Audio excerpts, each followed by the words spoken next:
The success of the Oxford movement raised, in Newman's view, a very serious problem: the Church of England's lack of this charismatic dimension. Give us monasteries, he demanded, otherwise there will be continual defections to Rome. In 1842, he himself began what was in effect a monastic house at Littlemore. The next year he decided to master St. Ignatius' spiritual exercises as being, in his words, very instructive. However, I think it's interesting to note that the charism of St. Francis of Assisi had also already played a part in the process of Newman's conversion to Rome. In 1837, he had read with delight Manzoni's novel I Promessi Sposi, and 2 years later, in the autumn of 1839, the time of his first serious doubts about Anglicanism, he admitted to one of his closest friends that Capuchin in the Promessi Sposi has stuck in my heart like a dart. I have never got over him. And that, as I was saying from the lectures and the answers and questions, was the kind of thing that Newman doesn't tell us in the Apologia. These actually were quite important elements of example. An important element that certainly played a part in the conversion of the whole man, as Newman put it. After his conversion, Newman became an oratorian. He was drawn to the charism of St. Philip Neri with his mixture of the extreme hatred of humbug, playfulness, nay oddity, tender love for others, and severity. Newman thought that the oratorian charism was important in the Counter-Reformation for the reform of the diocesan clergy. Nevertheless, he also saw oratorians as being, in some respects, like the early monks who also did not take vows. For he thought the charism of St. Philip was boldly to go back to primitive Christianity in its plainness and simplicity, not least in the informal exercises consisting of singing, prayer, readings, talks, and discussions, in which extraordinarily for the time laymen participated.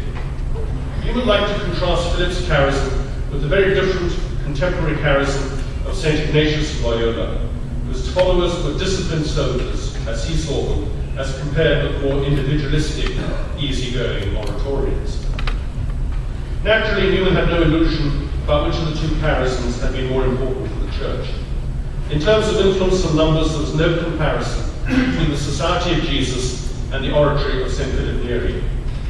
In the sermon of 1850, The Mission of St. Philip, he called St. Benedict, Dominic, and Ignatius the three venerable patriarchs whose borders divide between them the extent of Christian history. Certainly Philip was a minor charismatic figure compared with these giants. But nevertheless, Newman points out that he came under the teaching of all three successively. Although he did not have the term charism in his theological vocabulary, and although he lived at a time when the hierarchical dimension was exaggerated, Newman never underestimated the significance of the charismatic dimension of the Church. Thus, as I say, especially and very importantly anticipating the Second Vatican Council's rediscovery, as Pope John Paul II put it, of the charismatic dimension of the Church. For these masters of the spiritual Israel, to use Newman's words, had in no special way and committed to them the office of a public ministry in the affairs of the Church, one after another, and are in some sense her nursing fathers.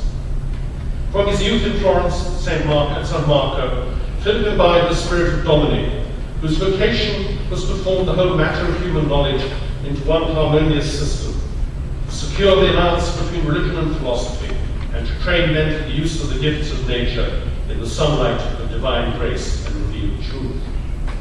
Such a Christian humanism was crucial, Newman thought, in the age of the Renaissance, when a violent effort was in progress to break up this sublime unity and to set human genius, the philosopher and the poet, the artist and the musician, in opposition to religion.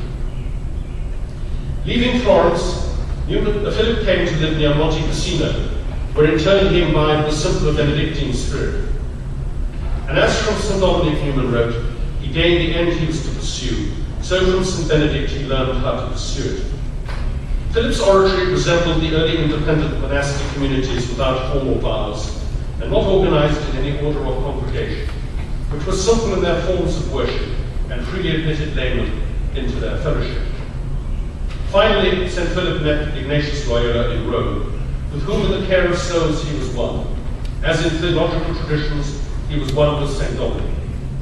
Newman sums up the influence on St. Philip of these three great charisms. As then he learned from Benedict what to be, and and from Dominic what to do, so let me consider that from Ignatius he learned how he was to do it. To these he contributed his own special charism. He had the breadth of view of St. Dominic, the poetry of St. Benedict, the wisdom of St. Ignatius, and all recommended by an unassuming grace and a winning tenderness, which were his own. In 1855, Newman gave a lecture entitled The Three Patriarchs of Christian History, St. Benedict, St. Dominic, and St. Ignatius, of which some notes survive, unpublished notes.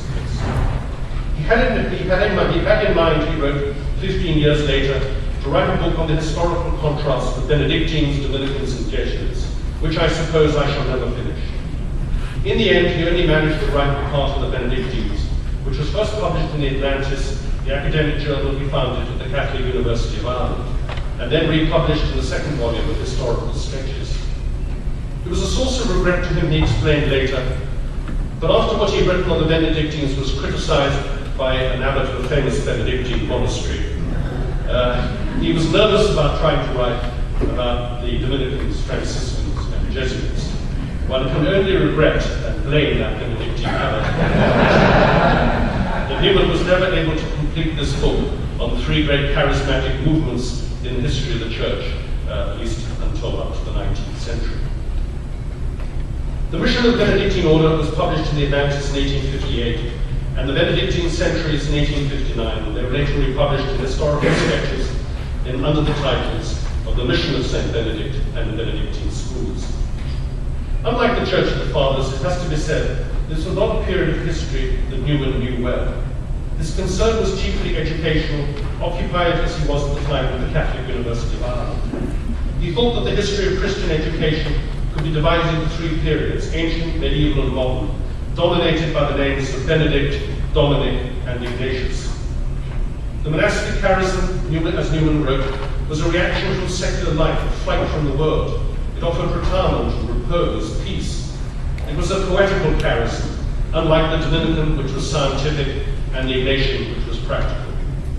It evoked the primitive age of the world and was a sort of recognized emigration from the old world, ever since St. Anthony, and Newman uses a colorful contemporary image to convey the excitement Anthony's charism had aroused, very relevant to this country, after he had found gold in the desert.